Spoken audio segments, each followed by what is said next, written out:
Sa loob lang daw ng 24 oras at hindi labing isang araw, naubos ang 125 billion pesos ng confidential funds ng Office of the Vice President ay sa nagpakilalang dating aide at umano'y bagman ni Vice President Sara Duterte na si Ramil Madriaga. Sinabi yan ni Madriaga sa pagharap niya sa pagdinig ng House Justice Committee kahapon. Dati na iginit ng bisi na hindi niya nilustay ang confidential funds ng kanyang opisina at wala siyang kaugnayan kay Madriaga. May unang balita si Tina Panganiban Perez. Nakadetine sa Camp Bagong Diwa, pero dinala sa Kamarak si Ramil Madriaga, ang nagpakilalang dating aide at umano'y bagman ni Vice President Sara Duterte. Sinampi na siya ng House Committee on Justice, kaugnay sa naging papel umano niya sa paggamit ng confidential funds ng Office of the Vice President at ng Department of Education sa ilalim ni Duterte.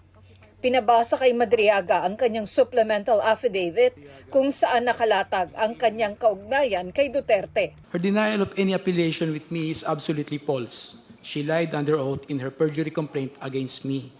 Kasama sa affidavit ang ilang patunay raw rito, kabilang ang video ng pagkikita raw nila noong Davao City Mayor pa lang si Duterte. Sino po yung sumigaw ng Sir Ram? Ito, ayan o. Ayan, Sir Ram. Sino yun? Si BP Sara. Sino po yung Sir Ram na tinatawag niya? Ako po, Your Honor. I wish to place on record that there is a voice which says, Sir Ram, while the video shows the Vice President handing the flag to Ramil Madriaga. May screenshot din ng video conference nila kay Duterte nang mag-anunsyo itong hindi natatakbong presidente noong eleksyon 2022. I posted the screenshot of our video conference on my Facebook account with the caption just telling her I cannot vote intelligently without her name on the ballot. A printout of the Facebook post dated September 29, 2021 is here to attach. May I know what's happening to you, Mr. Madriaga? You seem to be crying. You are nearly crying. Malungkot lang po.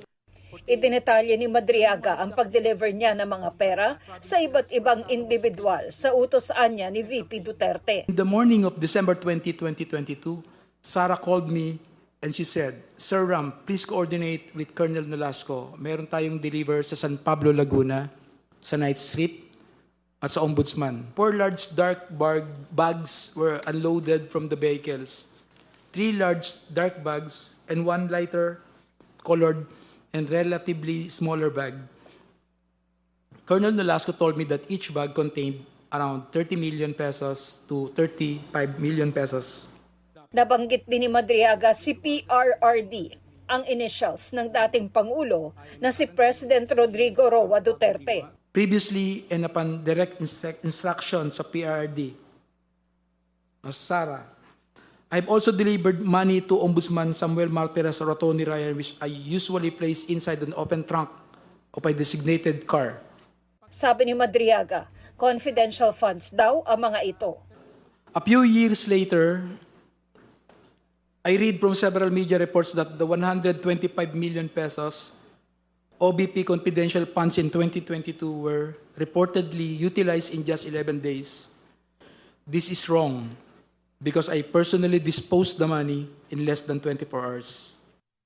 Ginamit din daw siya bilang dummy sa bank accounts para sa paglipat ng milyong-milyong pisong pera noong panunungkulan ni dating Pangulong Duterte. These were opened by people close to PRRD who informed me that money will be transferred to these accounts for intelligence operation and for laundering. Alam daw ito ng dating Pangulo at may mga pagkakataong inutusan pa siya nito. I distinctly remember that PRRD directed me on 3 separate occasions to pick up 100 million from a bank inside the mall in Lubao, Pampanga, which were all delivered to Malacanang.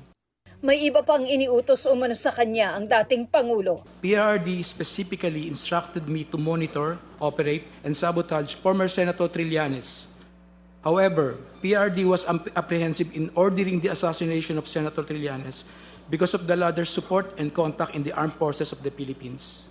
Humingi pa raw ang dating Pangulo ng tulong kay Madriaga tungkol sa problema umano ni Atty. Man Scarpio, ang asawa ng bise, kaugnay ng Bureau of Customs o BOC. After 2 days, I went to the BOC to meet the female lawyer to discuss the release of construction equipment. This time, I learned that the construction equipment was actually magnetic lifters. The same were confiscated because it contained a large amount of shabu. However, the female lawyer informed me that it was difficult to release the same because it was a hot item. Later, I learned that the content of the magnetic lifters is at least 500 kilograms of shabu worth 4.3 billion pesos were mysteriously missing. Iniutos din daw kay Madriaga ang pagbuo ng non-profit corporation para sa kandidatura ni Vice President Sara Duterte noong 2022. Ito ang ISIP o Initiative for Social Justice, Innovation and Progress Pilipinas. Pero ang ibig sabihin umano para sa kanilang mga taga-suporta ay Inday Sara is my president. Isa sa mga nagbigay umano ng pondo para rito ang isang opisyal ng Pharmally. Shortly after we organized ISIP, I was informed by PRRD that funding will be made available for the activities of ISIP through the contribution of his friends and supporters.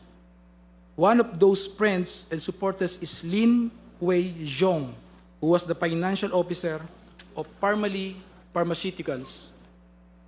Sometime in June or July 2021, PRRD informed me that someone will call me to directly coordinate the turnover of 175 million. I also remember that Michael Yang, a very close friend of PRRD who was frequently in Malacanang, also provided financial support to ISIP. Sabi ni Madriaga, matapos manalong bise ni Duterte, kasama raw siya ng kausapin ng dating Pangulo ang ilang retired general ng AFP para sa pagpapatalsik umano kay Pangulong Bongbong Marcos pagsapit ng 2025. The general objective was to ensure that PBBM will only serve less than 4 years of his term as president, so that Sara, upon assumption to the presidency, will still be eligible for the presidency in 2028. In the event that BBM will not voluntarily step down or hand over the presidency to Sara, extraordinary measures of overthrowing BBM will be considered, which include assassination. Sa affidavit ni Madriaga, lumalabas na naputol ang kanilang relasyon ni VP Duterte nang hindi siya nito tulungan sa kasong land grabbing na inilapit kay Madriaga ng ilang magsasaka sa Bataan. Pero may punto raw na binisita siya sa kulungan ng bise. Sometime in October 2025, after I got arrested for alleged kidnapping, I was surprised to see Sara through the metal railings of the passageway. She smiled and waved at me. Jail warden Sabiniano handed me a phone. When I said hello, I recognized the voice of Sara and she asked me about my well-being and conditions inside the detention facility. She was also apologetic for failing to do something or assist in my ongoing criminal case. Sa isang punto sa pagdinig, tinanong si Madriaga kung may namilit o inialok sa kanya kapalit ng pagsusulat ng affidavit. Hindi ka po ba napilitan na gawin ang anong komento affidavit na iyong sinabmit? Hindi po ako napilitan, Madam Chair. Wala bang pangakong palayain ka sa kulungan kapalit ng pagtestigo na ginagawa mo ngayon? Hindi po ako humihingi ng anumang kapalit sa paggawa ko ng salaysay ko. Bago siya umalis, pinirmahan at isinumite niya sa komite ang waiver sa bank secrecy law para mabusisi ang kanyang bank accounts. Sinisikap ng GMA News na makuha ang panig ng mga binanggit ni Madriaga sa kanyang pagharap sa kamera. Ito ang unang balita. Tina Panganiban Perez para sa GMA News. Sabi naman ng abogado ni Vice President Sara Duterte na si Attorney Paulo Panelo, napatunayan lang sa pagdinig kahapon na si Madriaga ang anilay weakest link sa impeachment proceedings. Bigo raw si Madriaga na sagutin ang mga ebidensyang inilatag ng bise sa isinampang reklamong perjury noong Marso. Patunay raw yan na fraud o huwad si Madriaga.